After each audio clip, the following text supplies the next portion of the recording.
Well, good afternoon, everyone. Happy New Year.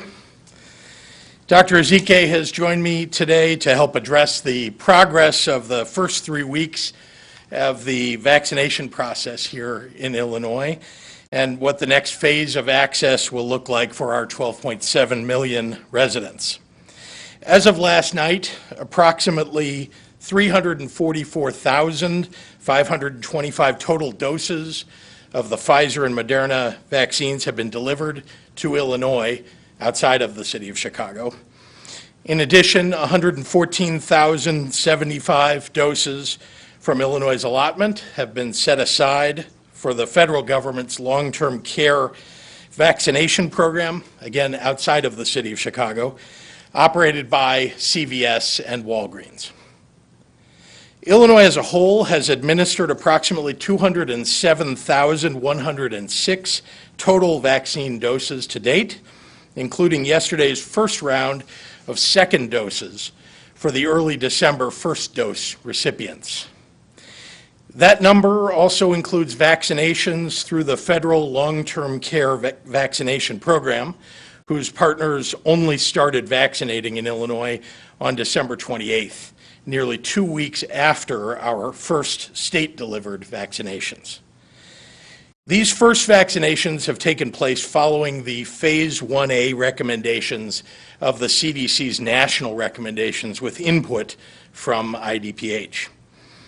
That first phase includes healthcare workers and nursing homes and long-term care facility residents and staff, which we now approximate as 850,000 eligible Illinoisans.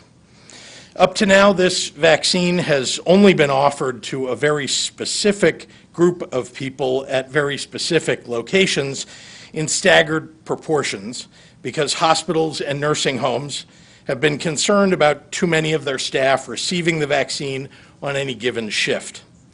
Because of this and because of the early federal supply issues, so far approximately 1/3 of our healthcare workforce outside of Chicago has received the vaccine.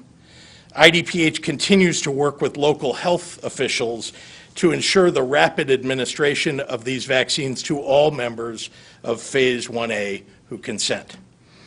I had hoped to see an increase in the number of vaccines delivered to us from the federal government after I announced federal delivery reductions to you in December. The delivery of vaccine has remained at a lower pace than expected. Illinois is now allotted approximately 120,000 doses per week, 60,000 each of Moderna and Pfizer. From that number, the federal government pulls out the long-term care allotments. We have updated our early January planning for Illinois according to this lower than expected federal delivery schedule. The good news is that the incoming Biden administration has pledged to invoke the Defense Production Act so that we expect the vaccine production will grow significantly over the coming month. Despite the early slowdown of federal deliveries and with high hopes for increased vaccine availability going forward, today I want to address the specifics of what the next stage, Phase 1B, will look like in our state when we have substantially completed Phase 1A. As a reminder, the only reason that we must phase in this rollout of the vaccine is the scarcity of its availability. The need to prioritize is a function of that. Last month, the CDC's Advisory Committee on Immunization Practices, ACIP, met to provide further guidance on upcoming phases of vaccinations. By design of the federal government, the actual administration of vaccinations has been left to states and to cities, and the ACIP guidance is intended as a well-thought-out set of recommendations that states can then tweak to best serve their unique populations or unique challenges. I want to commend ACIP for its efforts, which have been very important in our process. None of the decisions that ACIP made were easy, and none that fall to the states are easy. Broadly, ACIP's recommendations are focused very properly on preventing illness saving lives, and restoring the functions of society, which is why their guidance on Phase 1B has included, importantly, seniors 75 and over and frontline essential workers. And I'll dive into how the CDC defines that term in just a moment. ACIP's guidance serves as the foundational blueprint for Illinois' Phase 1B plan, with one key adjustment.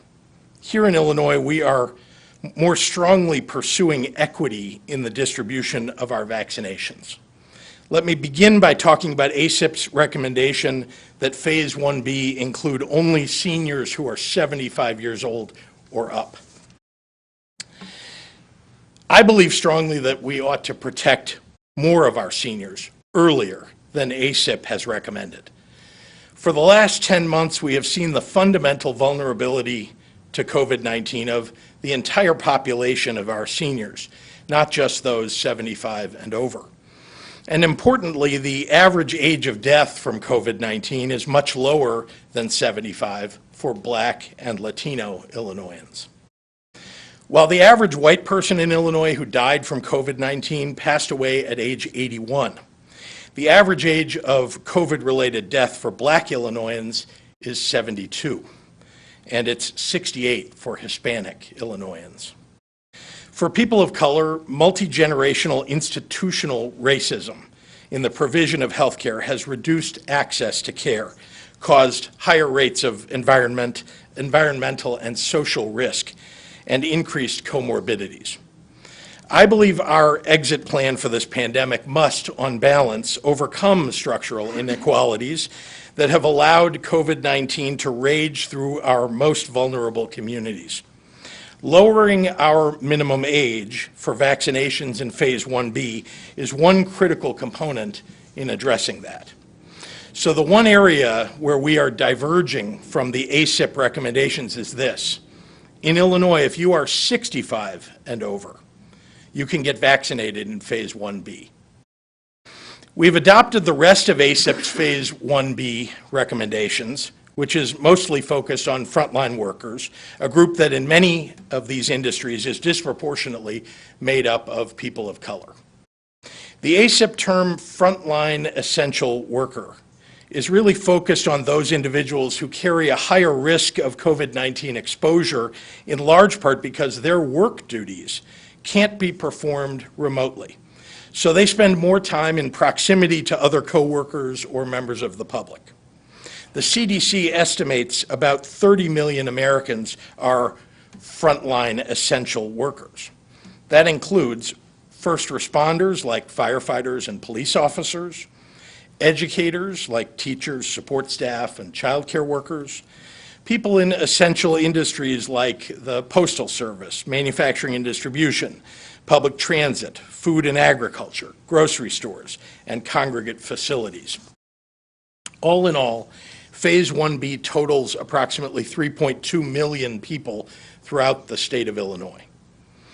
As we enter this next phase of vaccinations, I have directed my team to utilize every available state resource, a massive infrastructure and logistics effort, to get this vaccine out to as many people as possible, as quickly as possible.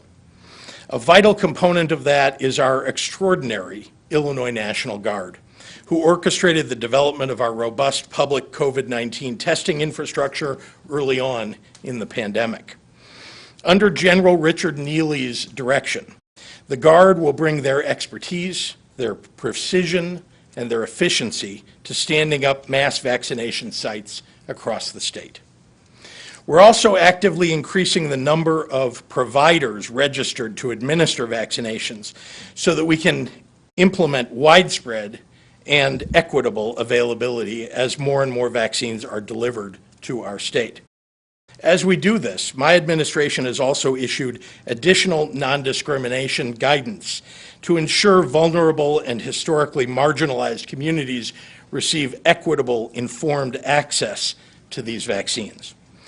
Our goal is to expand vaccination infrastructure right now, including especially in communities that have been disproportionately impacted, to move these vaccines through our state at an even faster pace as we see an increase in federal deliveries. In summary, once we've substantially completed vaccinations of healthcare workers and long-term care facilities, and as federal vaccine deliveries increase, we will move into Phase 1B, which will cover everyone in Illinois 65 and over, plus frontline workers. Our IDPH team continues to review ACIP's recommendations for Phase 1C, and Dr. Ezike and I will provide a further update on that sometime over the next few weeks. Finally, before I turn it over to Dr. Ezike, I want to make an announcement regarding the Tier 3 mitigations currently in effect across the entire state. Since November 30th, I have maintained, at the advice of Dr. Fauci, of Dr. Ezike, of IDPH, and other infectious disease experts, that it would be unwise to downgrade any region from our current Tier 3 mitigations while in the holiday season, when people were particularly prone to gather in multifamily groups and do it without masks, the thing that could deliver the worrisome surge upon a surge. I'm incredibly grateful to the people of Illinois for making the difficult choice to take extra caution around Thanksgiving. Illinois did not experience the post-Thanksgiving uptick at a rate that plagued most of the rest of the country. And we're watching closely in this incubation period post-Christmas and New Year's. I'm cautiously optimistic, as there are some early signs indicating that some regions have made real progress and won't reverse that progress this week or next. So on January 15th, exactly one incubation period from New Year's Day, any region that has met the metrics for a reduction of mitigations will be able to move out of Tier 3 of our mitigation plan. My prayer for the new year is that everyone stays healthy and all of our regions continue to move in the right direction. And I ask all Illinoisans to join me in making that possible by wearing a mask and keeping your distance. Thank you, and with that, I'd like to turn it over to Dr. Ezike.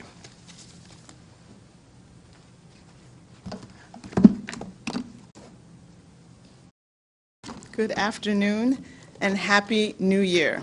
I am really hopeful and optimistic that 2021 will be a great year, and part of that optimism is because I get to be standing here sharing information about the next phase of vaccines.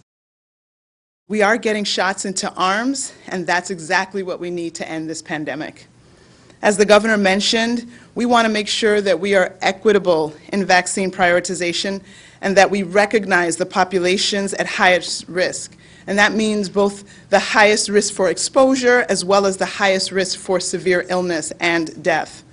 The Centers for Disease Control and Prevention recently adjusted COVID-19 mortality rates by age. In doing so, the CDC found that Latinx and Black Americans were dying at a rate of almost 3 times that of white Americans. In Illinois, the average age for COVID-related deaths among Black populations, as the governor mentioned, is almost 10 years younger than the white population, and then the average age for the Latinx population is 12 or 13 years younger. These data highlight the importance of recognizing the age differences in the data to inform our actions going forward and the recommendations that follow. While the highest count of COVID-19 deaths is among those 75 and older, the majority of our Black and brown populations are dying well before that. And therefore, we need to make vaccine available to all those at higher risk of death. These disparities, again, as mentioned by the governor, are the result of many factors: reduced access to health care, lack of quality health care, undiagnosed or untreated pre-existing conditions, some distrust of medical providers, as well as the social and environmental factors that can increase the risk for exposure, such as the higher likelihood of being an essential worker, having multiple generations or many, many people living in a single home or household, and then, of course, having a job where working from home is not an option. Excuse me.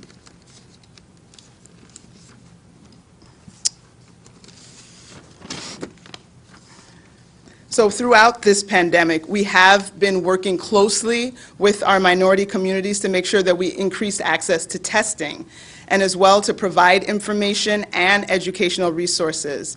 And we're doing the same with regards to vaccine information. We're working with faith-based communities and faith-based organizations, community-based organizations, and our community ambassadors to get this important information out, to dispel myths and allow the truth to be shared. Our outreach extends to all populations in Illinois, Black populations, white, Latinx, Asian, immigrants, all groups, including individuals that are undocumented. And undocumented individuals will not be turned away when they present for vaccination. We will continue to use our data to inform our path going forward, as we've done all along this journey. Today, 7,569 new individuals have been diagnosed with COVID-19, and that brings our total to nearly 1 million cases in Illinois since the beginning of this pandemic. And over the last 24 hours, we also received reports of 139 individuals who lost their battle with COVID, and that brings our death total for Illinois to 17,096 individuals. 3,928 individuals were in the hospital overnight with COVID, and of those, 812 were in the intensive care unit, and 451 patients were on ventilators.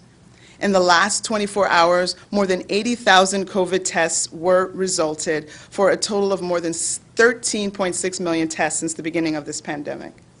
We still have a long way to go, but we're definitely on our way. The vaccine, as the governor mentioned, continues to be limited, and we are working with providers to get what vaccine we do have into the arms of Illinoisans as quickly as possible. But we also need to get it into the arms as safely as possible and as equitably as possible. This morning I was just reminded of a proverb: just as iron sharpens iron, one person sharpens another person. And that suggests that we all need each other to be better. We're not in this alone. You can say all the right things, you can do all the right things, but if I'm not doing it also, I'm not only putting myself in jeopardy, but you in jeopardy and in our entire community. So quite frankly, the masking, the continuing to postpone any mass gatherings, the need to get vaccinated, all of those things we all need to do together. I implore your support as we move through the end of this pandemic by doing the safety mitigations and taking advantage of this medical miracle that we have in the form of the vaccine. Thank you, and now I'll summarize comments in Spanish. Feliz Año Nuevo a todos. Me alegra estar hoy aquí y compartir información sobre la próxima fase de vacunación. Esto significa que estamos recibiendo inyecciones en los brazos, que es lo que necesitamos para poner fin a esta pandemia. Como dijo el gobernador, queremos asegurarnos de ser equitativos en la priorización de vacunas y reconocer las poblaciones en mayor riesgo. El CDC recientemente las tasas ajustaron recientemente las tasas de mortalidad de COVID-19 por edad. A hacerlo, el CDC encontró que la gente latinx y afroamericana estaban muriendo a una tasa de casi 3 veces mayor que la raza blanca. En Illinois, la edad promedio para las muertes relacionadas con COVID-19 entre las poblaciones afroamericanas es casi 10 años más joven que las poblaciones blancas. La edad promedio de las muertes relacionadas con COVID-19 para las poblaciones latinx es 12 a 13 años más joven. Estos datos muestran la importancia de utilizar datos ajustados por edad para informar nuestras acciones en el futuro. Si bien el recuento más alto de muertes por COVID-19 se encuentra entre las personas de 75 años y arriba. Sabemos que la mayoría de las poblaciones de Latinx y afroamericanas están muriendo a edades más jóvenes que eso. Por eso debemos dar la vacuna a todos que tienen a mayor riesgo de muerte. Estas disparidades son el resultado de muchos factores: falta de atención médica de calidad, condiciones preexistentes no diagnosticadas o tratadas, desconfianza en los proveedores médicos, y también hay factores sociales que pueden aumentar el riesgo de exposición, siendo trabajadores esenciales, tener un trabajo donde trabajar desde casa no es una opción, y varias generaciones viviendo en una casa. Vamos a continuar utilizando nuestros datos para informar nuestro camino a seguir adelante cuando hay más vacunas disponibles.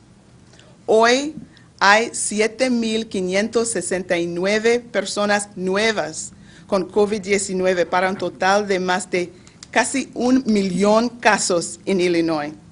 Desde ayer hemos recibido informes de 139 personas con COVID-19 que han muerto, por un total de más de 17,000 vidas perdidas en Illinois.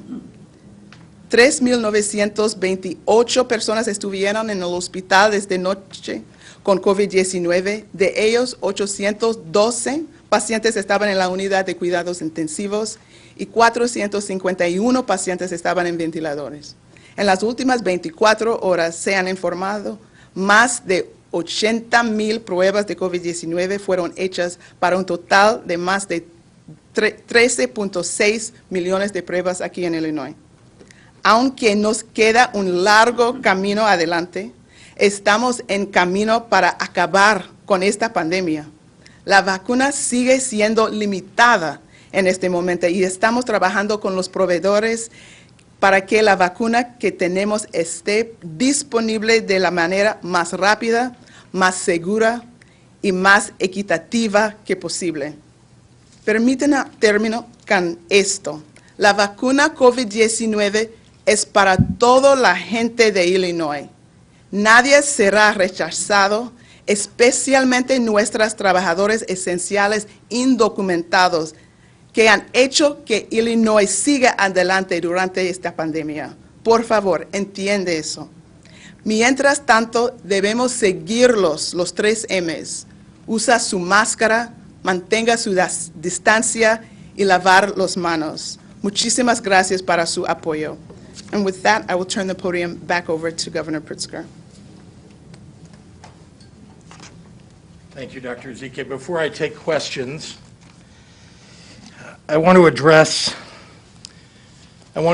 the unfathomable and disgusting remarks that the newest member of the Illinois congressional delegation made, Mary Miller. Let me be clear. Hitler got nothing right. This reprehensible rhetoric has no place in our politics. Illinois Republicans cannot allow this to stand and must condemn this vile, evil streak in their party. If Representative Miller was the least bit interested in history, she would visit the Illinois Holocaust Museum and Education Center to learn just how wrong Hitler really was. With that, I'll be happy to take questions from members of the media, and Happy New Year to everybody. You mentioned that the Illinois National Guard, are they going to be doing inoculations? And would this take place at McCormick Place or Soldier Field? Have you guys planned that out yet?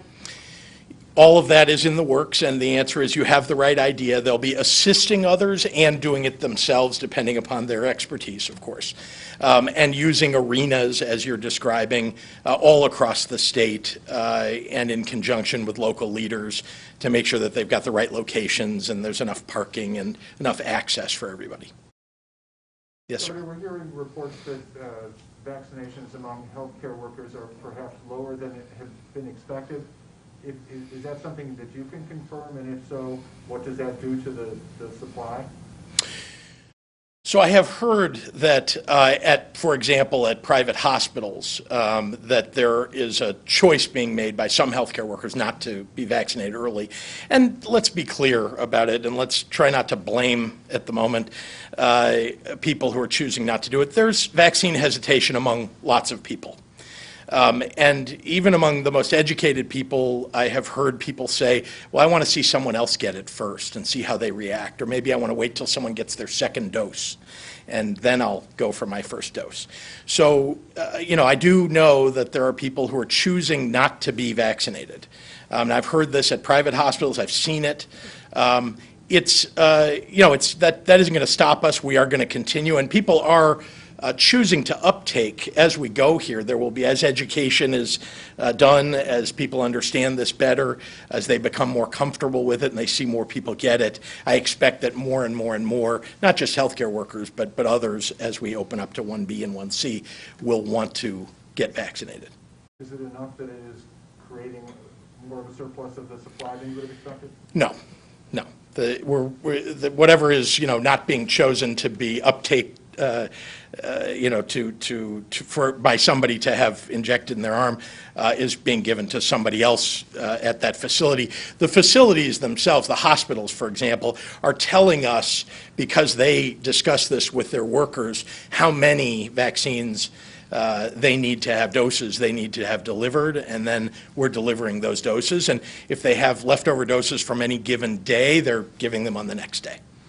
How are you anticipating folks in 1B will be able to sign up to get this vaccine? Yeah. So we have electronic means for scheduling. That's one thing that'll be in 1B. So by appointment, but obviously in mass vaccination sites, you'll have multiple people with appointments at similar times, right, every few minutes, and in multiple lines of people that may want to get vaccinated at any given moment. So that's one way. Obviously, educating people about where they can go. In some places, there will be a lot of people that want to get vaccinated very early. In other places, it'll be staggered. So it will depend on the location and the desire of people who live in that area who qualify. And at the current rate that we're receiving the doses, I know this changes and we have less than we were expected, but do we have any idea on when we might be moving toward the end of 1A and into 1B, any sort of timeline? Yeah, it'll be a few weeks from now, because we're still, getting all of the long-term care facilities covered, and there are still healthcare workers that are being covered. And we're waiting for more and more vaccine to arrive. That's really the biggest holdup to getting through the entire thing is that.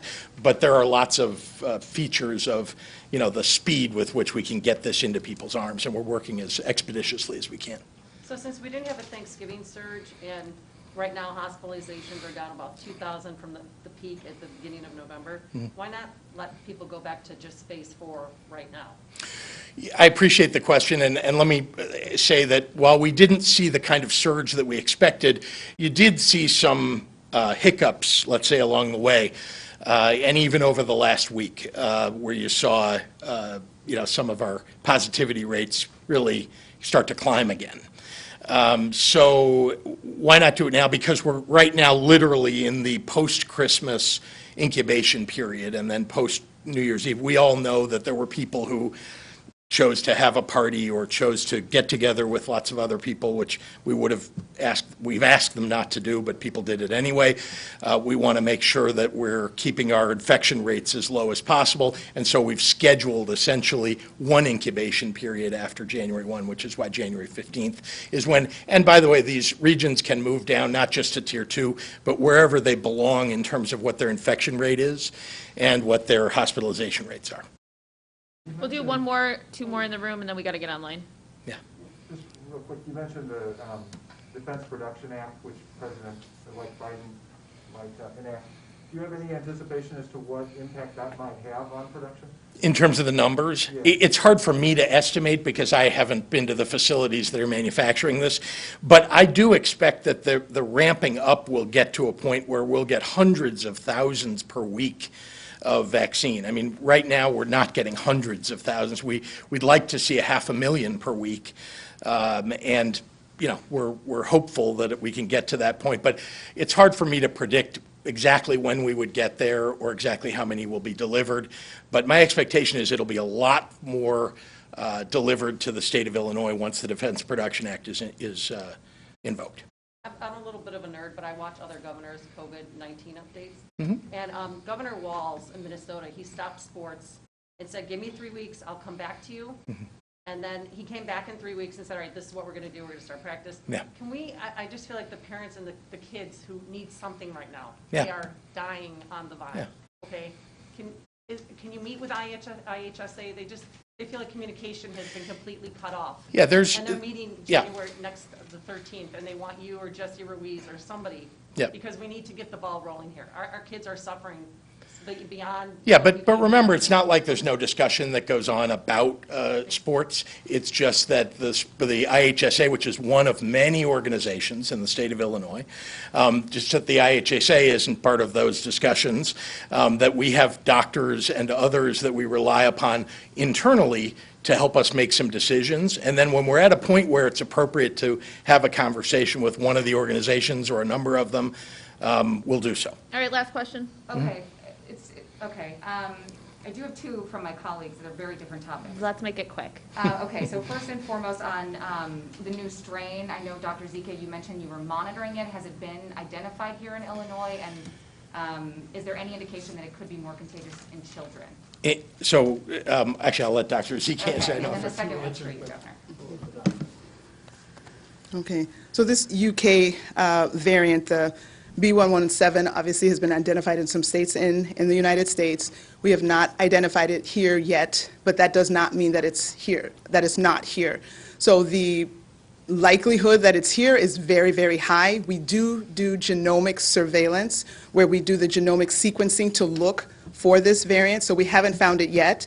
In the samples, we obviously don't test every single sample, but of the samples we have generated, we have an internal team in the state that does sampling, and we also send samples to the CDC, and between all of those samples that have been sent, we haven't found it. That doesn't mean, again, it's not here, but it means that it's not in a high enough percentage proportion compared to the other circulating strains to suggest that it's predominant. I want to remind you that in the UK, it was about 80% of all the strains, and so that's why it was very clear that it had taken over the others. That's clearly not the case here, or we would have found it in even the sampling that we're doing now. So we will obviously continue our sampling, the sequencing, and we will let you know as soon as we find it, and then we will continue to be monitoring. In terms of the higher transmissibility, again, we don't have the data here to suggest we are following the data that we are hearing from our partners across the oceans, just as you are. They are suggesting, based on inference, not really clear cause and effect data, but by inference, they are seeing that it looks like the kids might have a bigger role in this, and that there's higher transmissibility. What does that mean for us? That means that we need to double down on the efforts that we're already supposed to be employing. So, if we've been lax and said, I'm not so much of a fan for my mask, and 2021 I want to do things differently, that's not the right move, right? We need to be more vigilant, because potentially it takes fewer particles of this virus to cause infection and illness. So that means you don't want to have even a moment extra without our mask. That the more likely, the larger gatherings, you are more likely to get infected even with a brief encounter. Maybe 15 minutes is not a thing. Maybe with 5 minutes that could do something. So the large gatherings, the using of the mask, those are things we need to double down on to protect ourselves for COVID in general, and if we have this UK strain, this variant. And Governor, quickly, what is the state doing to prevent unemployment fraud, and is there a breach or hack in the system? One of my colleagues at NBC Chicago says many people are receiving notices that someone filed unemployment claims in their name, and it's often taking weeks or months to get resolved, if at all, and they're unable to get their own benefits if someone's doing this in their name. So there's not been a hack detected in our systems. That's not a thing. People are using information, is what we understand, that they've garnered from other hacks that have occurred sometimes a couple of years ago. I've cited a few of these, but you remember when one of the credit bureaus was hacked a couple of years ago, and Target and some of the other retailers. That information is sometimes held for some period of time. They don't just immediately go out and start charging on people's accounts or using that data. Sometimes they just hold it in abeyance, hoping that you won't do anything. If you're a Target card holder, for example, that you won't go check your credit, that you won't, that if nothing's happening, maybe nothing will happen. And then they strike at some point in the future. This is an example of how people are now being used, their information is being used in a fraudulent fashion at IDES. A lot is being done to try to prevent that, and most of all, to even if someone receives a letter or they receive a card or something like that, to make sure that there's actually no effect on them. That's a lot of what we're focused on, is just to make sure there's no real effect on somebody. Okay, Grace at Capital News Illinois is asking, when do you anticipate to see an increase in the federal distribution of the vaccine, and what does that increase rely on? Yeah, I'll repeat what I said a little bit earlier, which is we think that we are, with the invocation of the Defense Production Act, that we will see increases of deliveries of vaccines to the state of Illinois. So when that will happen, again, I think we have to get the new president inaugurated, and then he's got to invoke the Defense Production Act, and then the various manufacturers have to ramp up production under the Defense Production Act using what's being provided to them under it. And then the last thing is, as some of you may have read, Johnson & Johnson and AstraZeneca and a few other companies are getting ready to or have applied for an EUA, an emergency use authorization. And whenever that is granted, that will give us yet another manufacturer and other manufacturing facilities to rely upon. So I'm hopeful that all of those things will allow vaccine production to increase significantly. Dean Olson at the SJR, are we starting to see a surge from end-of-year gatherings? It is very hard to tell. I mean, I just want to be clear that what I can tell you is we've all seen, I think he's asking this question because of it, we've all seen that the positivity rates have gone up.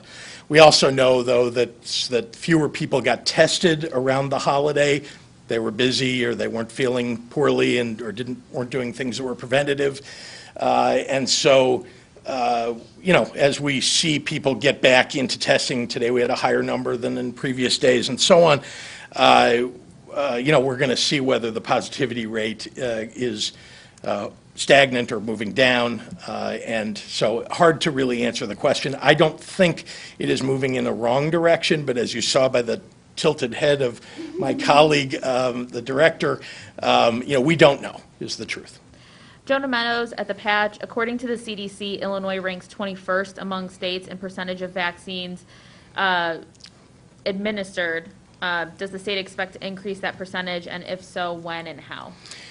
What was the cited information? The CDC. 21st in what? In states, so I think he's got this a little bit wrong. Yep. According to the CDC, Illinois ranks 21st among states in the percentage of vaccine distributed to be administered, about 33%. Yep. Does the state expect to increase that percentage, Yep. and if so, how? The CDC is actually tracking administered vaccine, not distributed, but. Yeah, and I want to try to set everybody straight on the numbers here. What gets reported immediately are the deliveries of vaccine. What gets reported sometimes 24 hours, 48 hours, or 72 hours later is that someone had that administered. So once you have it administered, whoever gave it to you, the vaccine, has literally 72 hours by CDC guidance to let us know that they administered that.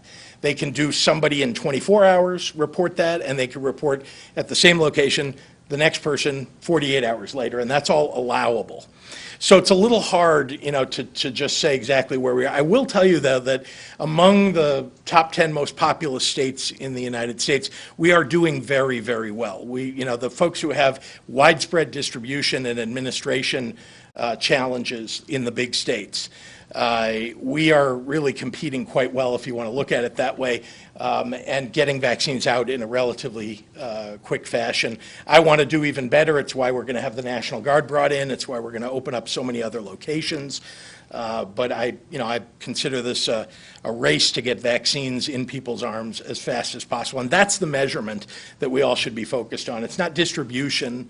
Distribution is literally the delivery of boxes, of trays of vaccine to a location. It's the administering of those vaccines into people's arms that is what really counts. Yvette at Bonbuyer. What prospect of the Senate changing hands, what does that have on your budget plans? And do you expect during lame duck session or early in the new legislative session to fully close the FY21 budget hole, and will you seek a tax hike? And what was the time period she was suggesting that we would get the budget hole closed?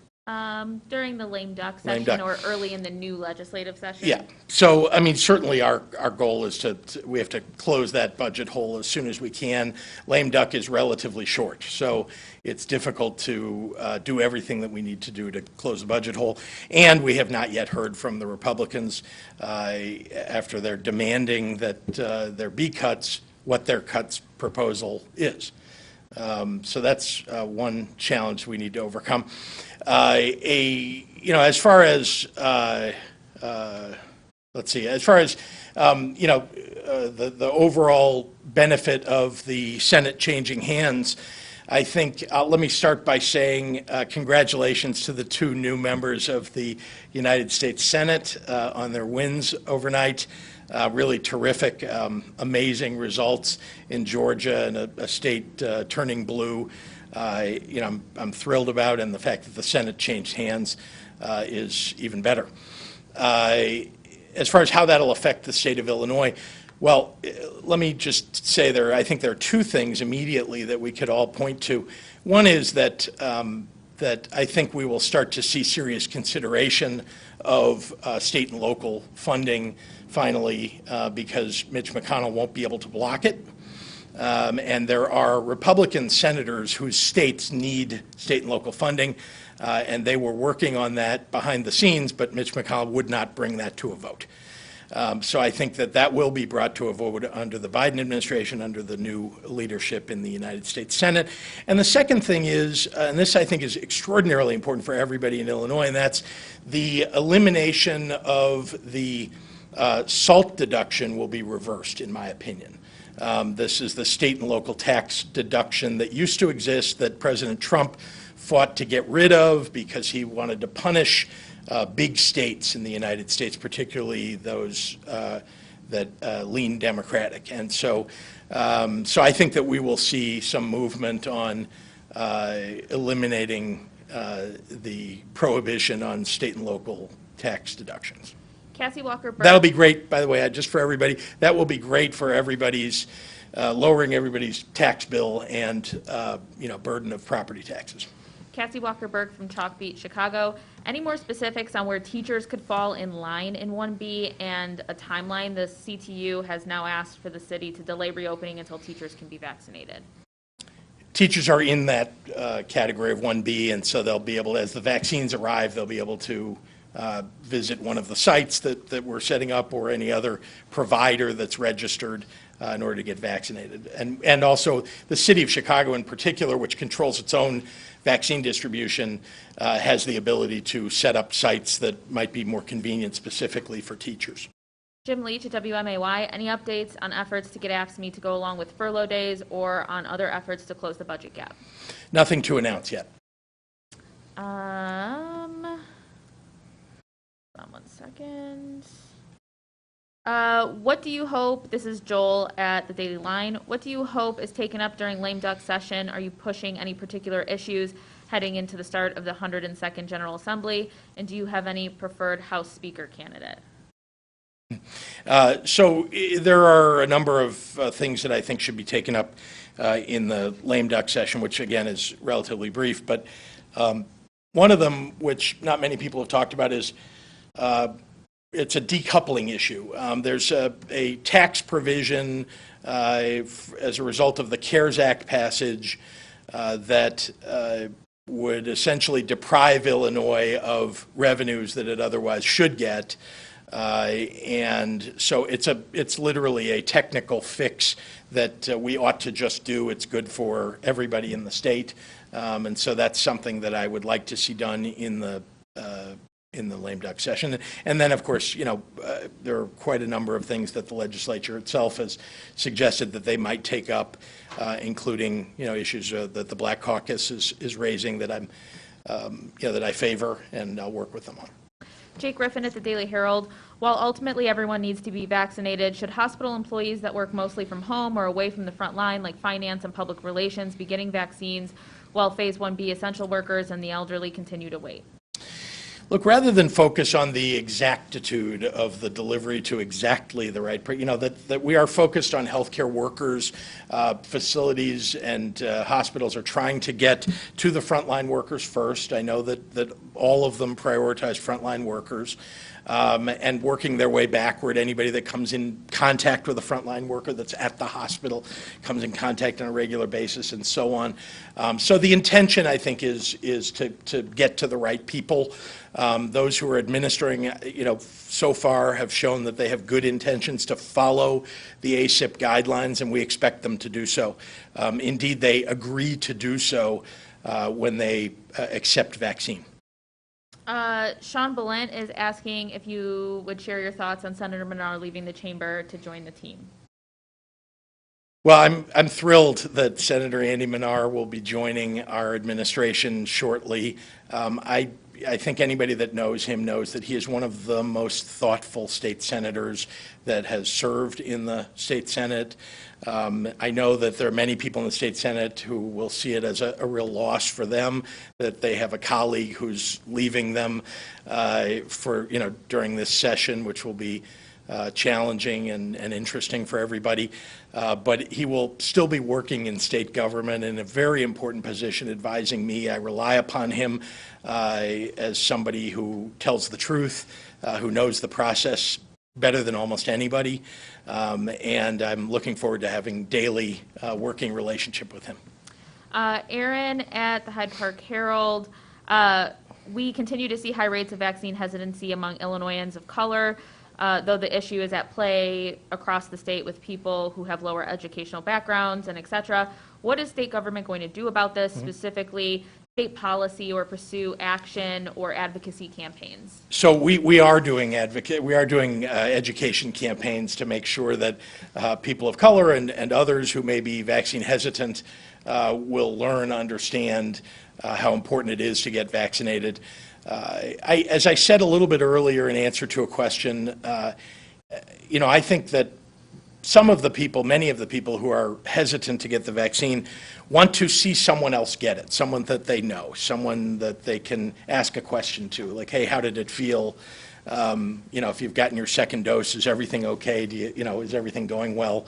And I think that is a lot of how people who are hesitant are thinking about whether or not they will get the vaccine.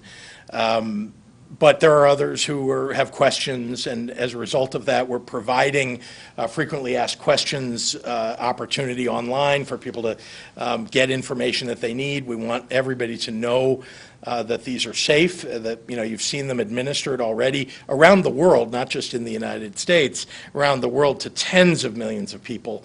So we now know that it is in fact safe.